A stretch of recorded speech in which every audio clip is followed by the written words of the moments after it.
Hi guys.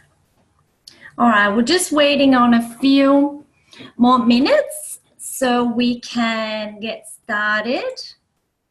Is everyone hearing me?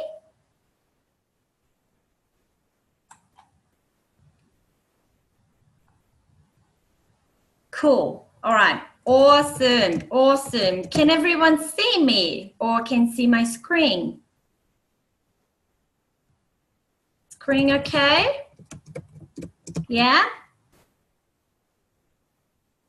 Yeah, cool, awesome. So guys, I'm Fernanda. So I'm live from Sydney. And for those who have been speaking to me, welcome to the session. It's been a great pleasure. I was so anxious and excited for this moment, and we have 11 attendees. This is really, really, really amazing. I've got a smile I can't take off my face. Again. Look, I'll introduce myself as well, Fernanda, because I don't think everyone's met me yet. So hello, everyone. My name is Rena. I am CMO of Sofiri, and I'm very pleased to meet everyone. So as Fernanda said, this is our first experts training session, which is very exciting. And we're really keen to hear your feedback after the session as well, because we're going to keep it pretty brief today. We're just sort of going to run through the basics, and then we're going to ask you what you want to know more about. So that's the idea of today. So welcome, everyone. I'm going to go ahead and hand over to Fernanda now, who's got an agenda to start running through. And Fernanda, if you could share your screen, that would be wonderful. And we'll get started. All right, guys. So alrighty. So, oops, here we are. All right.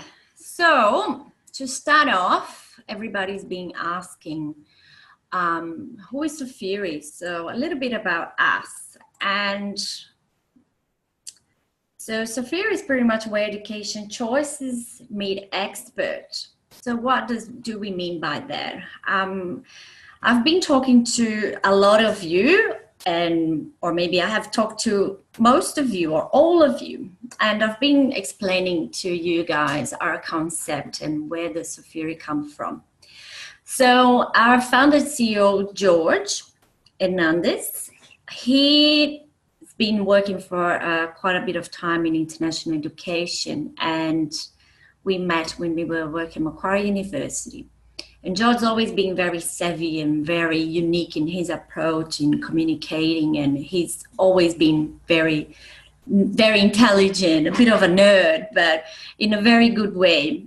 And by observing the local current practices, he was like, nah, I'm going to do something absolutely different.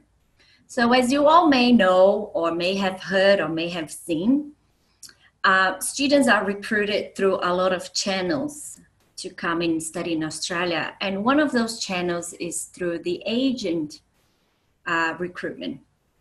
So agents have offices where students go in and have a counseling session with counselors to go and choose about their study options. And everything is in an office, it's like just going to a doctor and you get advised and so on and so forth. You go home, you think about. So there's a lot of back and forth. We're not an agent, but what we want to do is to take that business model, but do it in an online platform. So rather than spending money in a physical space, we wanted to do something absolutely innovative. We wanted to take all these practices in an online platform, where we spend money in technology. We have 3 full-time developers, so always constantly updating and developing our website to make it not just the expert, but obviously the students' experience and the providers' experiences as good as possible. And also we invest in marketing. So you will start seeing a lot more and more of us very soon. So we're being very quiet within our launch and telling people about who we are and what we do. And that's on purpose. So it's not that we are this webinar a corner shop. No, but we've just been very quiet about who we are and what we will be intending to do. So if you guys are international students or have been international students or have some sort of link with the industry, you know that international education in this country is a massive industry. For those who don't know, and I'm just going to be very brief here, it counts though it is pretty much the third exporter of this country in terms and affects the Australian economy. We're talking about billions and billions and billions of dollars, okay? Australia is a traditional market and a traditional source of international student recruitment. So you can imagine for being on top of the list in talks done by the government. So there must be something there. So the way we go about is, again, everything online, which means that you can work from home at your own pace. So in terms of trying to break through with our model, think about Uber. And I've mentioned this example to quite a few of you. So Uber is an online platform that connects people. So someone needs to go to point B, and another person have a car. So what Uber does is connect these people. Airbnb, for instance, someone wants to get accommodation in a place and someone has got a house. What does the app do? Connect people. And that's what we're trying to be in the international education space. We try to connect experts, you guys, through to prospective international students. So what we will do as Sofiri, we will connect you both online. So that's what we're trying to do. We want to steer away from the hardcore sales. This is not what we want to do. We want to connect people who have the experience or who are passionate about the topic with people who needs help. That's what we're trying to do. And that's how Sofiri came about. So for the students as well, for the experts, we're free. You guys don't pay, we don't charge. International students will pay directly to the provider. So we don't receive any sort of money from anyone. Experts, it's coming from you. You guys have told me that, you feel excited, passionate about the topic, if you're genuinely interested and you have the skills to do it through your own experience, and we can't put money on it. Our rating system, this is something that will hopefully get you guys excited, but the reality is that you will be chosen. You will not choose. And you go, hang on, what does that mean? That means that we're going to put together, when we go live and put students together, they will be able to choose which expert they want to deal with. So when a student comes in, 3 experts will be able to be in touch with this person. And we will have a little clock where you have 24 hours to convince this student that you will be providing the best advice. And you're going to be rated. So obviously, the more students you get, the more stars you get, the more high in the score you will, in the scores you will be showing, and then you get chosen. So you will have pretty much, 24 hours to say, please choose me. I really want to help you because of blah, blah, blah, blah. Okay? And why do experts choose to be with us? Huge earning potentials. As I just said, the size of international education in this country is enormous. So there's a lot of work and a lot of money to be earned there. A lot of opportunities. Maybe this is an industry that you may fall in love and, start making a career out of it. You never know. On your own terms.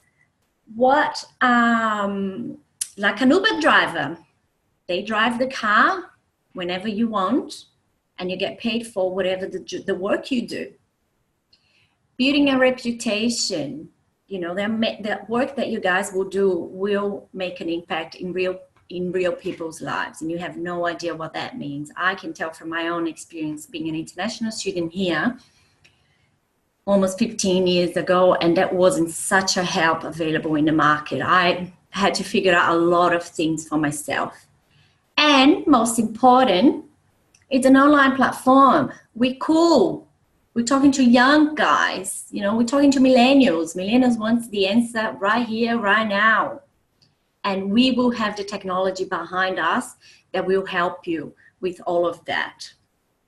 Okay, so this is us pretty much in a nutshell. Now, a lot of you guys have been asking me, do I have to use my own email?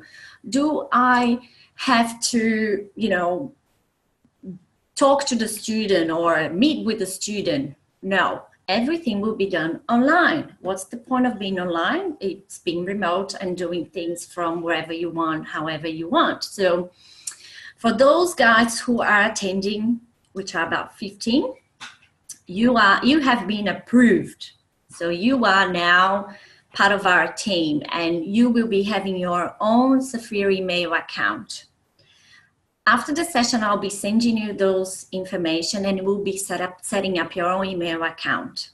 Here is our blog where it explains to you a little bit of why will you guys have this email account and how to set up. So here will be, you know, very easy to follow instructions on how you will be setting up your emails automatically. Okay, so our developing team have put this beautiful piece of information together. But once you go in, this is what you will be seeing.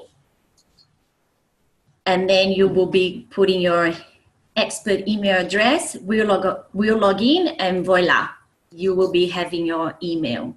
And this is through the platform that you guys will be communicating with the students, okay? Because we can monitor everything. And you will be, hopefully in the future, we will move into this platform as well. So will be no more Gmails, but, you know, we wanted to keep everything professional. All right. Now, to the platform. So this is our online platform where I can see, I'm a little bit of a big brother, and I can see everybody here. Everybody. So the response for our campaigns have been absolutely amazing. And we're talking about a lot of you guys joining, and the momentum keeps growing. So going back to my profile, I just wanted you guys to have a quick look on what I see. And basically what I see is this, your profiles, okay? And this is our CRM. So this is pretty much our system where all the applications, everything, all the interactions will be recorded here, okay? I just wanted to give you guys some tips of what I have been seeing and where I would strongly recommend you guys to take some time to improve what the work you have done at the moment. And the reason being is that when we start marketing the students, putting campaigns for the students, they will be seeing your picture. So there's my lovely face over there. And then we'll be reading a little bit of your brief. This is it. They will not see anything else. Your personal information, your email, your name, your number. They're not going to see anything else. This is for us internally, okay? But they will see your face and they will read a little bit about you. So I strongly advise you guys to make your little profile, your little brief as amazing as possible. And what do I mean? And why is that this is what students will read. And based on these and your 24 hours with them chatting is what will make you choose you or someone else. Be genuine, be truthful. But I guess that I could say that in this part, you just like, yeah, I'm the best. But why are you the best? Okay, why they should be picking you to do the process. Be genuine, but be great, okay? If you go just say, oh, because I love fish and chips, doesn't cut, all right? Be genuine about, but get to the point. Get to the point, it's very important, all right?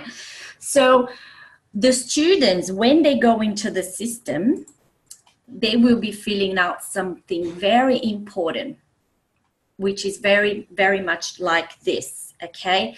And through some pieces of information, their location, their nationality, their gender, what they want to study, what languages they speak, is how we will try to match you guys, where they're located. This is how we will try to match you guys. So it's all in the background. It's all the development, it's all the technology, trying to communicate. So we want to try to put students that say speak Spanish to our experts that have, you know, Spanish in their background. Students that speak, you know, German, students that speak French, so on and so forth. And the students could be anywhere else, not necessarily close to you. We use geolocation, whereas we try to put students that are closer to you, but this is not necessarily a demand. You could be in Brisbane, but talking to someone in Perth, who knows? If we grow, there will be students everywhere. And again, in the online world, there's no limits. So we're not gonna limit ourselves because of this, okay? So I just wanted to then go ahead and introduce you Laura from Upload Once, who she will be showing you a little bit more on how does the upload of documents, so on and so forth, works, okay? Which is how you will be receiving documents and sending documents to and from the students, okay? Again, it's throughout our platform, so it's not like scanning and sending to your Gmail. Everything will be kept within, you know, within the house, if I may say this way, okay? So if you can, please bear with me for a second.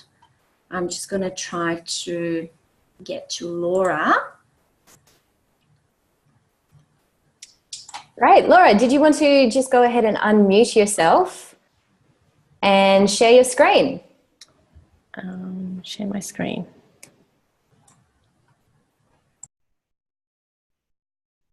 Continue.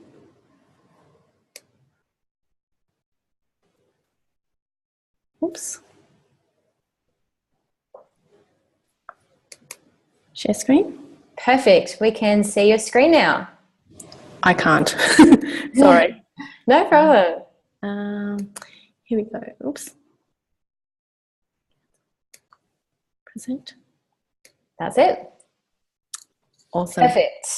Oops. All right, go for it. Hi, so Upload Once has been created to help you optimize that digital student enrollments. So what basically happens is, you know, when you log in to Upload Once, you will get a login screen such as this. And in that screen, there is already templates and tools to help you navigate. So this is your dashboard. If you ever get lost in the system, my suggestion is to go back to dashboard, which is just right there. Here you can add new clients and you can ask them to provide you with documents. When you press in a new document request, there's already a drop down of some of the templates that have been pre-created for you. You can just select one of these templates and you basically see all the items that you need to collect from the students. Upload Once is created in such a way that it suggests and recommends. It does not mandate. So all of these templates you can add or take away items as you require. The idea being that when you're speaking to the students, you shouldn't need to start everything from scratch, but rather just to complete additional information as you require. So if you need any more information about Upload Once, basically on the website there is some information. You can also just YouTube Upload Once in one word, or you can email Fernanda about that. Lovely. Thank you, Laura. Thank you. Fernanda, would you like to continue with the agenda? Cool, let's do it. All right, guys, back to me. Some of you may be tired to hear my voice and my terrible accent, but let's keep going. Most of you or all of you have probably received an invitation or have read something from me on LinkedIn. So we created a group, on LinkedIn where, yay, we have 21 members. And the idea with that is that we share knowledge, we share experience, we share what's working, what's not working, whatever that you think will help us to build an amazing community. I guess that the main thing in my position here is to make sure that you guys have all the training, all the tools to make an amazing job. But if I have more people to think of and help me, that's amazing. So let's please start using the group. No comment, no question is silly. So feel free to put anything there. But obviously you also have myself if you want to go through the private conversation, but I just wanted to make a formal introduction on our little page so we start engaging and connecting through that channel as well.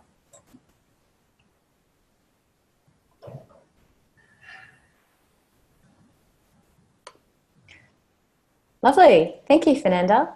That's all right.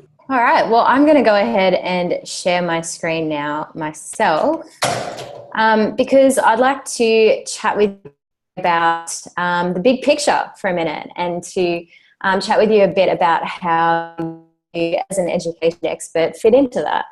So in Australia, this is the market of onshore international students, so students who aren't Australian citizens but who are studying at educational institutions in Australia and who are already residing here. There are over 100,000 of them entering new educational institutions every year.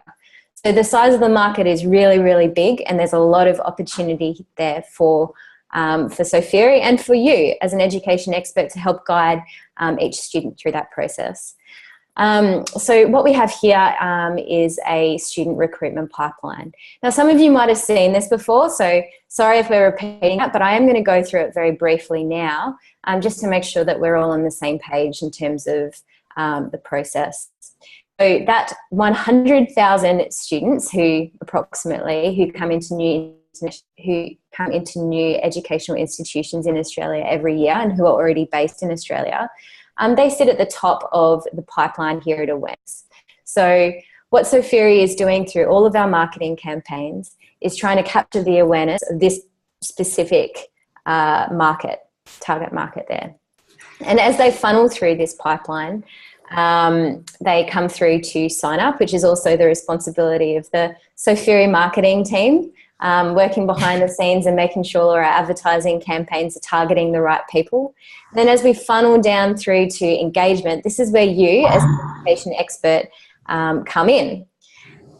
So from engagement through to application, offer, student acceptance of that offer and enrollment, these four bottom part segments of the pipeline is where you're really involved in. And keeping in mind as well that you do have an entire Sofiri marketing team behind you. So we're involved in email marketing and social media marketing, and we're developing content all the time to make sure that your students continue to be engaged with Sofiri. The reason that we have it in this pipeline structure is to demonstrate, of course, volume at the top of the pipeline here in awareness, and smaller volume as we identify exactly the type of student who will enroll through Sofiri, but also so that we can measure the rates of conversion from one segment through to the next. So from those people who engage with you, how many of those people actually convert through to making an application? So what is the percentage of students who do that? And then again, what is the percentage of students who convert from making an application to actually receiving an offer? And then of those who receive an offer, how many of those and what percentage of those prospective students actually accept their offer? Now that's important to measure for the bigger picture for Sofiri, but also for you, because it's a great benchmark for you to understand whether you're performing along with the rest of the education experts, so about on par, or whether you're performing better than the rest of education experts. Maybe more of the students who you engage with funnel through to actually making an application. So it's also useful because we can see if you're not meeting the average conversion rates from one segment to the next, so that we can offer you some support and to let you know that we're here for you and to provide as much training and support as you need. So that's the recruitment pipeline there for you. I'm going to hand back over to Fernanda because we have just a couple more items on the agenda to talk about related to compliance. And after that, we're going to open up for our Q&A session. So please think of the questions that you would like the team here to answer today. So you have me, I'm the Chief Marketing Officer at Sofiri. You have Fernanda, the National Experts Manager, who you've already been speaking with, of course. You have George Hernandez, who is the CEO and founder of Sofiri, and Laura, who is the founder of Upload One. So you have a great team here to answer any questions you might have been burning to ask. So please keep those in mind as we continue through the webinar. All right, Fernanda, back over to you. Thank you, Rina. Let's do this again. Alrighty. So back to me, guys. Quickly, I wanted to share just two quick things that I haven't covered, but I think it would make sense now since we touched on students. So I showed you what I see in terms of your profile as an expert. But I wanted to show you now as well a little bit on what you see as, or what the students will see when they log in. So just bear with me. Ouch. Anyway, it came on to, oh God, no, let's change this. I don't want to, George, not the students. Okay, that's the expert. There we go.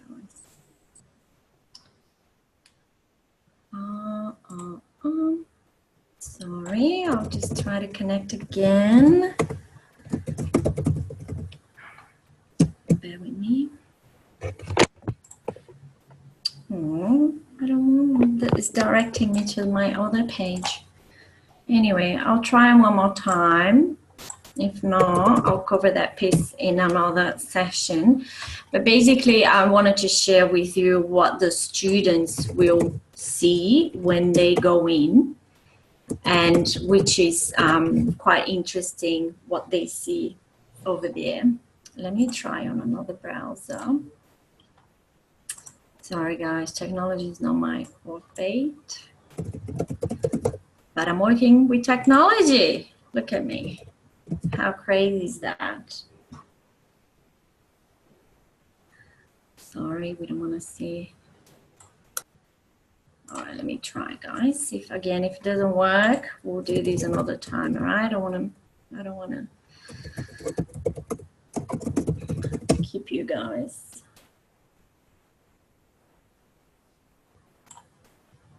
No, it's not going.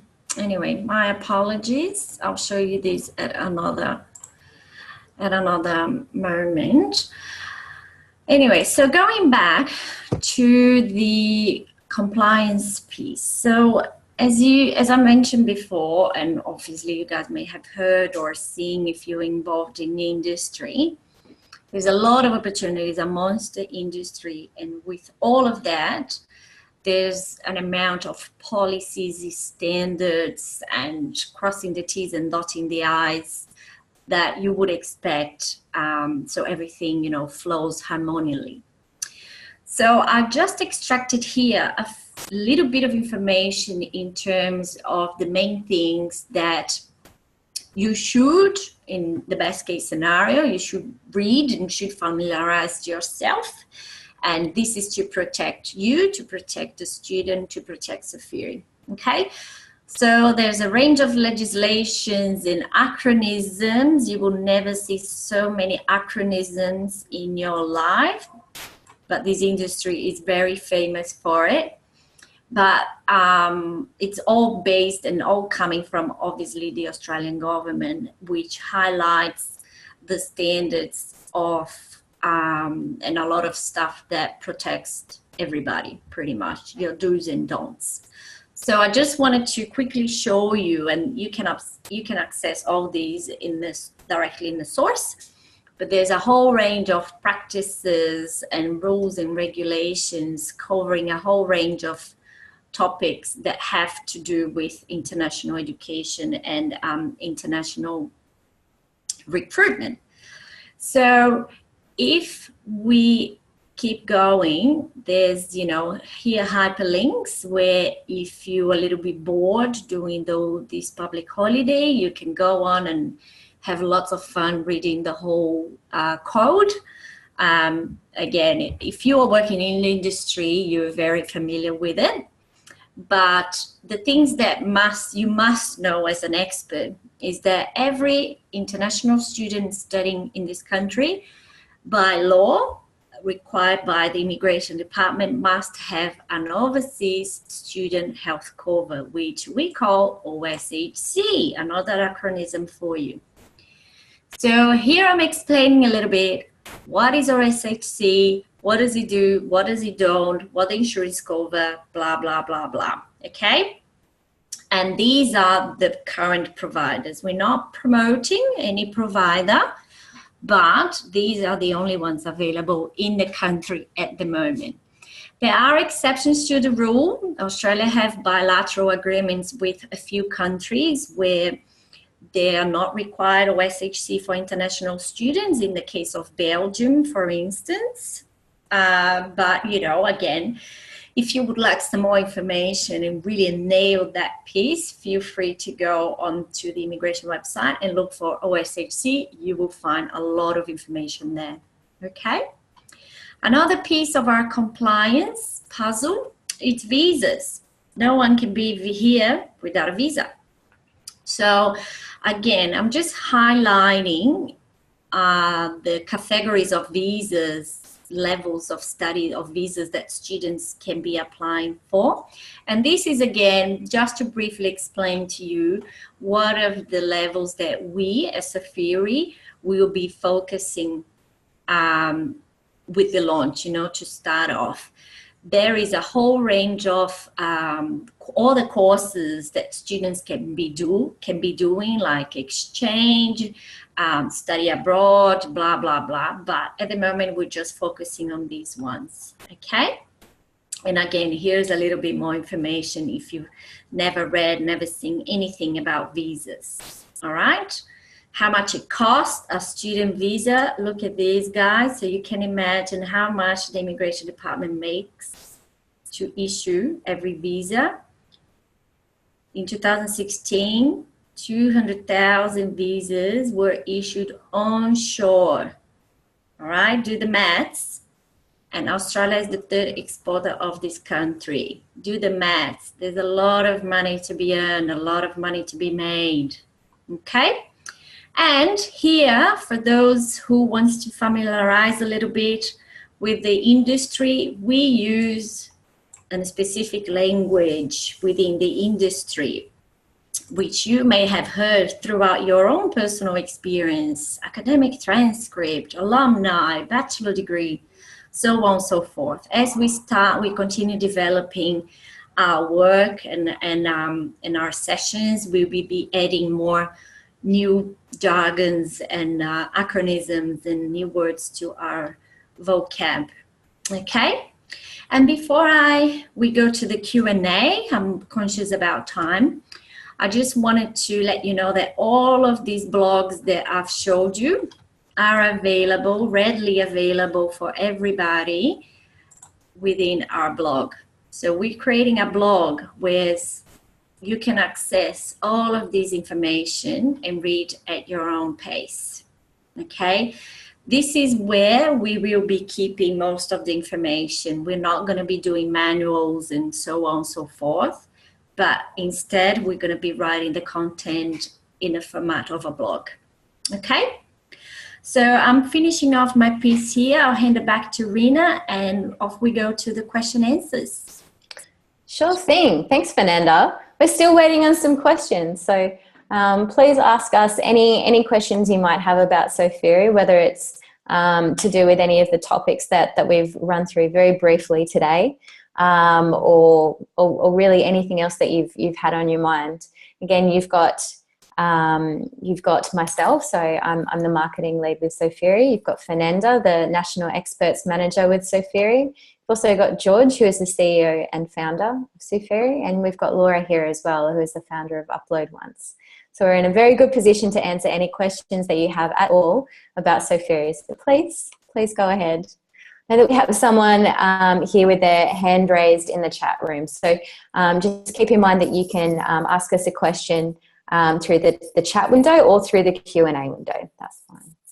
So Fernanda, it looks like Mel has asked us a question, and they've asked, do we need to take QEAC certification, as it does have a cost associated with it? Okay, can you guys hear me?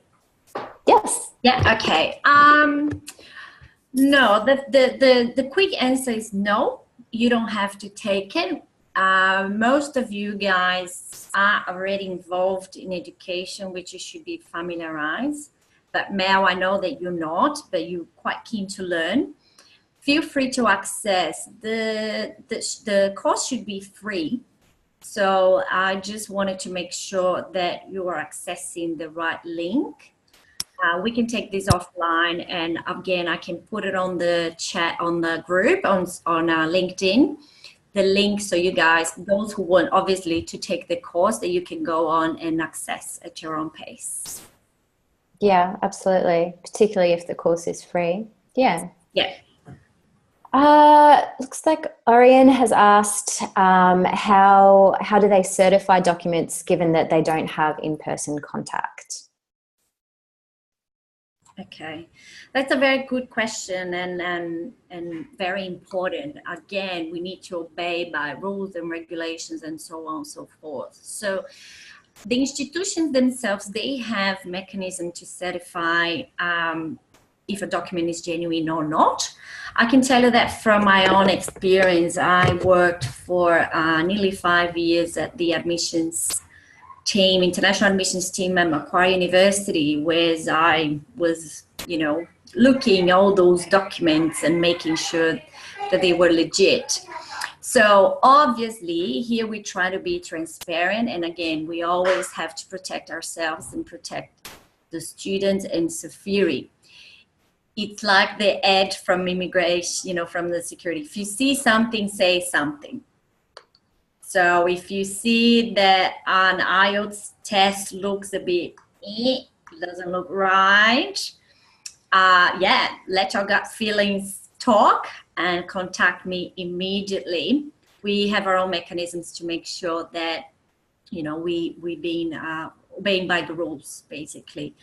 No one can fake IELTS or TOEFL results. It can be verified online, and the institutions do that. So this is not going to happen, but academic documents I have encountered in my experience, dodgy documents where a guy was not an engineer and he didn't score straight A's.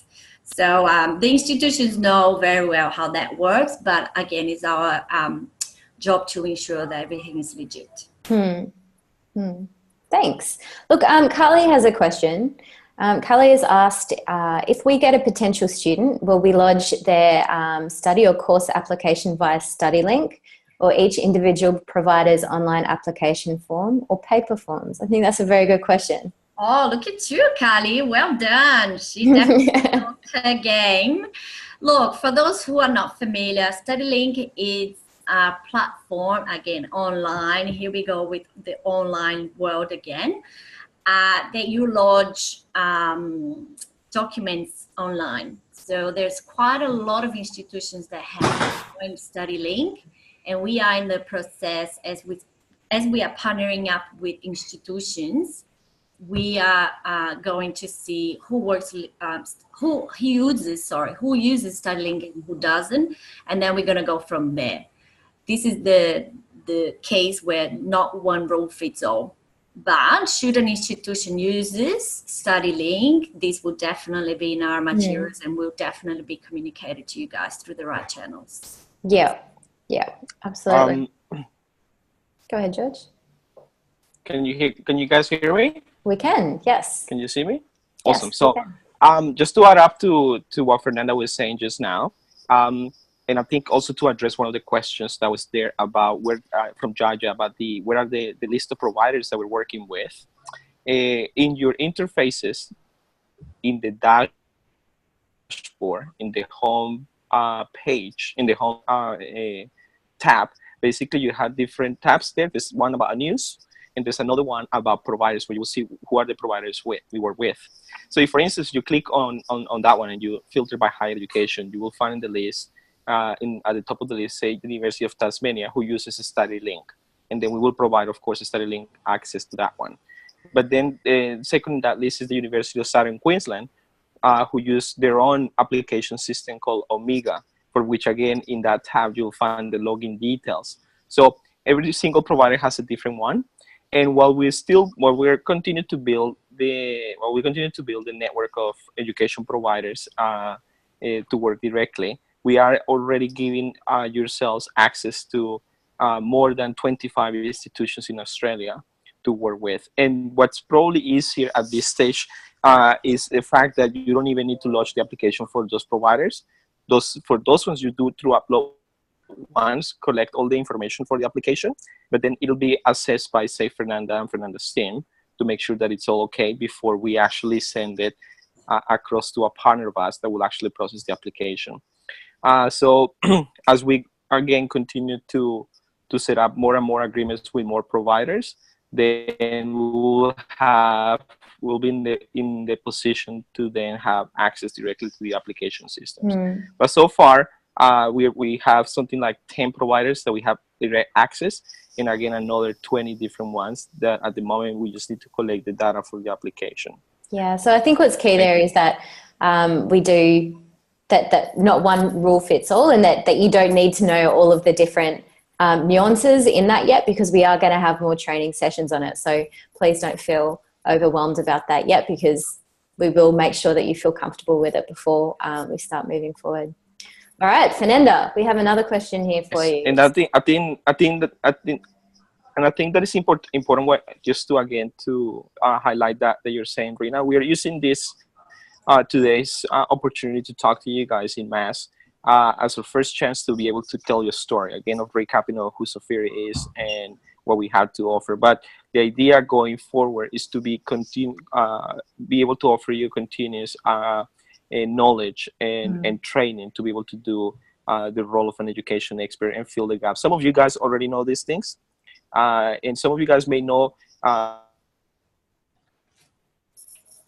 a specific stage, like, say, for instance, everything related to apply. We'll continue doing that. How to actually use the application, how to use the Sofiri app when it comes to lodging an application, and when it comes to lodging a visa as well. So we just didn't want to bombard you with so much content today. We actually had a question here from Marcel, who asked if we could initiate a dummy assignment so that have the education experts would have the opportunity to go through the workflow of the online platform. And I think that's a really great question, and that's definitely one that we'd cover in that very specific training session on the Sofiri process and the Sofiri workflow itself. And so, yeah, Marcel, that is something that we'll definitely look at doing in the future, and it's a really great idea. All right, so I will ask Fernanda a question from Varun, who has asked if education experts will be helping students choose the right OSHC cover. Hi, Varun. Lovely to hear from you. Well, most of the students that we will be recruiting, they are onshore, and therefore they should already have an existing OSHC, okay, with whichever provider they have decided to go on. Our responsibility when it comes to that little compliance piece is to ensure that the OSHC will be valid until the end of the following course, okay?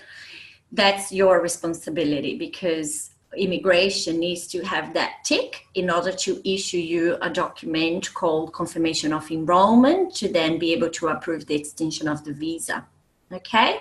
So if the student, say, for example, is with Medibank, might as well continue with Medibank. If they are with Allianz, so on and so forth. We are not in a position to be, say, getting too, doing too much when it comes to OSHC. We at Sofiri, we have nothing to do with OSHC. We have no agreements. We're not, publicizing anyone here. So might as well stick to the plan, and the student can extend their own OSHC on their own. To add to that point again, at the moment we are very focusing on the education and as the main core product that we want to discuss with prospective students. I know that, say, for instance, agents and all that, they try to work with OSHC and so many other added values that are important, of course, but that we want, of course, as what it is the most important thing, which is what people ultimately. Yeah, that's right. Right. Yeah. Good. That has an impact. One of the questions there, which is the one about a study group, and asking what universities have been removed. Just to clarify, that announcement by the government about a study group, bear in mind that is only affecting the vocational training providers owned by study group, not other levels of study. So it doesn't affect higher education, and it doesn't affect the English as a second language providers that are owned by study group. The government actually had to do a second announcement because they were not clear about this and caused a lot of confusion in the market.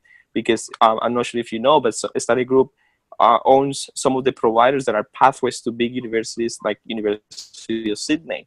And they were not affected at all. It was just some vocational providers owned by them, which we don't work with, by the way. So the ones that we have available in the platform for you to start with are Navitas own, not these ones from a study group. So we're not affected by that in any way. But yeah, that's to clarify that question that there was there. I think there's another really good question, and it's about from William to explain in detail the concept of the three experts competing to for the expert to be chosen. And I think that is actually a really good question, because to appeal to the competitive nature that you all have. George, I'm just going to interrupt you very quickly. Attempt to become an expert. Do you think you could turn off your webcam, and we'll just listen to your voice, just because your internet connection might not be good enough for us to be catching everything you say. Absolutely. Cool. Can you hear me better? Can you hear me better? Yes. Awesome. So I was just saying that the question, I think the gentleman that was asking the question, I'll give you his name, is William.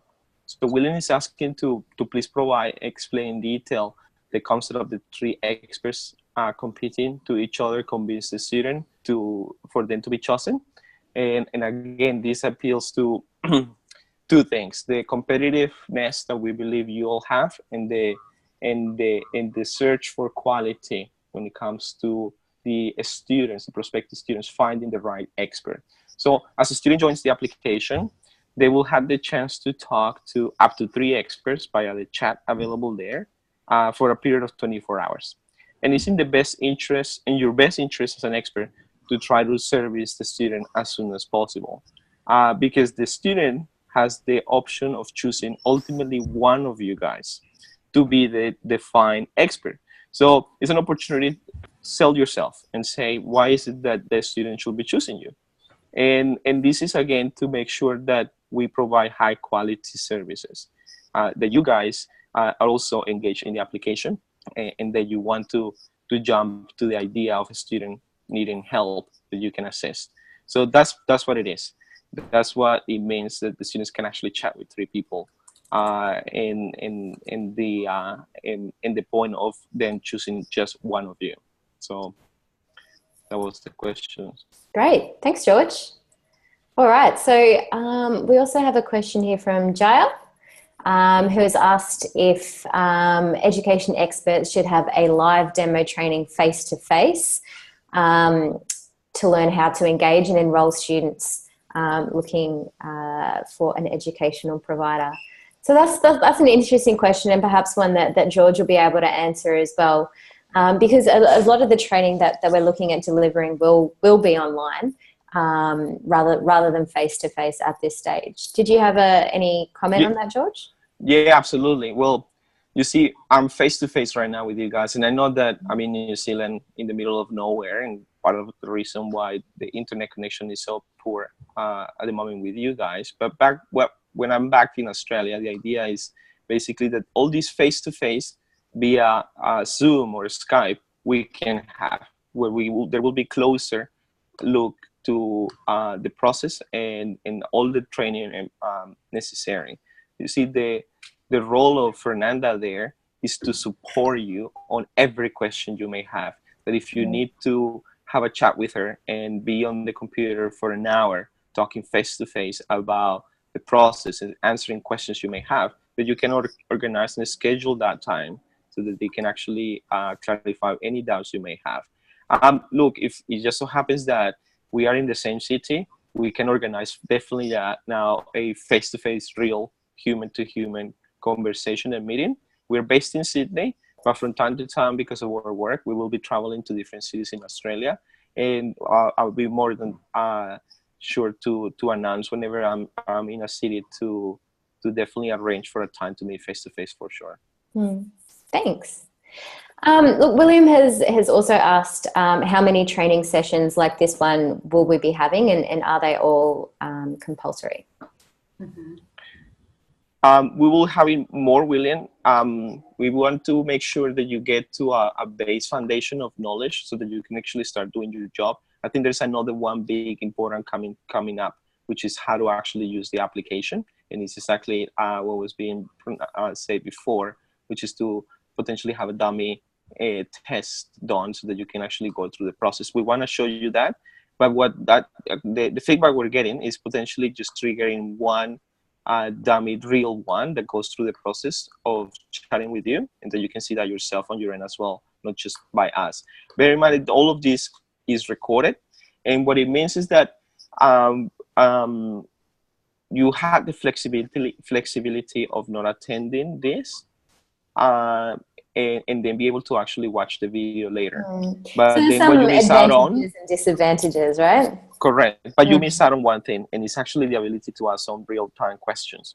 And that is of course what makes a difference between joining these live events versus just watching a recording. But yeah, going forward, I think there's an opportunity, especially for the ones that joined today, to be able to actually continue this by just watching the recordings. But of course, you're more than welcome to join us during the live sessions.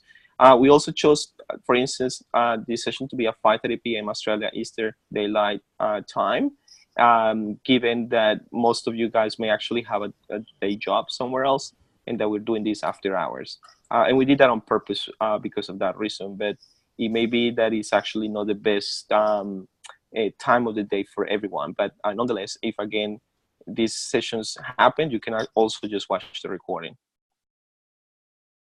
Absolutely, and you know, following on from that, George, is our feedback survey. So we're going to ask you to complete. It's just 2 minutes. It's just a handful of questions about the session today, because we want to know what parts of it you found useful, what you thought was completely not useful at all, and what you want future training sessions to be like, or even any other questions or concerns that you have that you'd like us to highlight in future sessions. And it's really, really important that you help us by completing that feedback survey, because we do always want to be providing you with really quality information and making sure that we're giving you all the support and all the information that you need. So we have a question here. We just have 3 questions left today. And one of these are about education provider codes that are needed to help students transfer their credits, and whether we can provide more information about current education provider codes at this stage. I think that one will take offline, because that's not an easy answer just here. Yes, but, it's a bit of a longer answer, isn't it? Yeah, so we'll make sure to take that offline, and then potentially do a post on our blog about it, so that we all understand exactly what this question is. Absolutely. I'll take Miracle Gala's one. Yes. He's asking, in any case, if we are not available for a period of time because we might be taking holidays and all that, what will be the procedure? At this stage, we're working on a feature in the application that allows you to turn your profile off. So that, for instance, if you're going to go away for 2 months on a holiday, you are not affected by people asking you questions and you're not answering them. You will actually completely be offline from the application. So it's on is actually work in progress, and we should be having that available soon. Wonderful. All right. So this is the final question. Yep. Yep. It's just an anonymous one. Yes. But I think it's actually a very good question. It says, many students have experienced this, and myself, from education agents, giving false hope that upon completion of your course in Australia, you could actually apply for your permanent residence. Therefore, my question to you is that, is it our job to just help the student enroll in the right? And these you see, this is the whole point of what we're trying to do here, that probably is different to other locations, and is that we are appealing to your expertise in education to be able to see the bigger picture, the fact that we are not transacting with just numbers, but with people that do have a life and do have hopes and all that. I'm gonna give you something I read about one of the experts in their bias, and he was talking about how he was misinformed when he studied his undergrad or his first course, and ended up studying something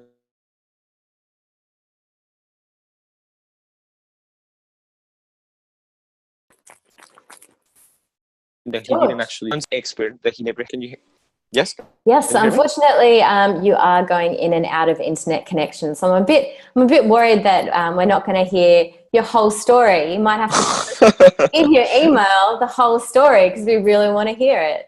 Yes. No, so sorry about that. Maybe you can give us the short answer to this question, which I'll just read out the last part of it because you did break off there. But the question was that, is it your job as an education expert to help the student enroll in the right course, or choose one that they would be able to apply for permanent residency? So you can help us with a short answer here, then that would be great.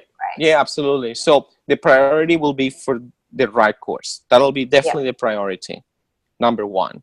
Now, as it has been explained by Fernanda, there is definitely things like, for instance, us as an education provider, we are not entitled to provide migration advice unless we are authorized to do that. Now, some of the experts that, for instance, had joined us may be a migration officer and because of, a migration agent. And because of that, they are qualified to be talking about that, what sort of courses do connect or serve as a pathway to become a permanent resident. We can all be educated in the subject because it's very specific. It's very clear what are, for instance, the courses that deal to that. But I want to appeal to your knowledge on this and the importance of understanding that it's not just about that. That we basically think we are better than that, and that students can actually choose to study something that is good for them, as much as it may give them a potential to potentially become a permanent resident. Yeah, absolutely. And I think Carly has just said something on the chat window here as well, reiterating that, which is that the government is changing the skill list every 6 months. So it's hard to predict anyway what pathways will lead to PR. So it's definitely about, as you say, George, choosing, helping the student choose the right course for them rather than trying to give information on migration, etc. Yes. All right, so that was our last question for the session today. So we are going to wrap up now, but I will remind everyone again to please click this link here and leave us feedback on our webinar session today. It's really, really important that we understand that so that we can make our sessions better into the future. But on behalf of Fernanda and Laura and George, I'd like to thank you for attending today. It means a lot to us as our very first training session with you, and we're looking forward to all the next ones into the future. So thanks again, and we'll chat soon. Thanks, everyone. Bye, everyone. Thank you. Thank you.